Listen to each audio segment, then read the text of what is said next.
Wedding Collections, the classic bridal world. Kothamangalam taluk ആശുപത്രിയിൽ 12 കോടി രൂപ മുടക്കിയുള്ള വികസന പ്രവർത്തനങ്ങൾക്ക് തുടക്കമായി. നേത്ര ശസ്ത്രക്രിയയ്ക്കായി ഓപ്പറേഷൻ തിയേറ്റർ ഉൾപ്പെടെയുള്ള സംവിധാനങ്ങളാണ് നിർമ്മിക്കുന്നത്. കോതമംഗലം താലൂക്ക് ആശുപത്രിയിൽ 12 കോടി കിഫ്ബി ഫണ്ട് ഉപയോഗിച്ചുകൊണ്ടുള്ള വികസന പ്രവർത്തനങ്ങൾക്ക് തുടക്കമായി. നേത്ര ശസ്ത്രക്രിയയ്ക്കായി operation theatre, post operative ward ഉൾപ്പെടെ ഒപ്താൽമിക് തിയേറ്റർ കോംപ്ലക്സ് തുടങ്ങിയ പ്രധാന സംവിധാനങ്ങളുടെ നിർമ്മാണ പ്രവർത്തനങ്ങളാണ് ആരംഭിച്ചിട്ടുള്ളത്. ആന്റണി ജോൺ എം.എൽ.എയുടെ നേതൃത്വത്തിൽ നിർമ്മാണ പ്രവർത്തനങ്ങളുടെ പുരോഗതി വിലയിരുത്തി.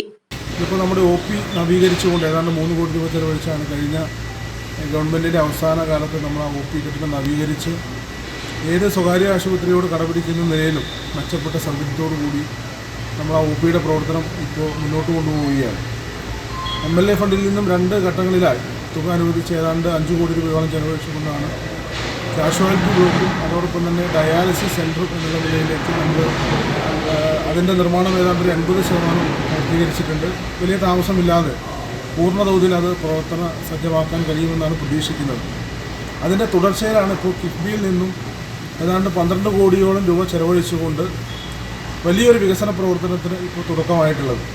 MLA-ക്കൊപ്പം മുനിസിപ്പൽ ചെയർമാൻ KK ടോമി, ആശുപത്രി superintendent doctor Sam Paul, KV Thomas, PP Moideen Shah എന്നിവരും ഉണ്ടായിരുന്നു.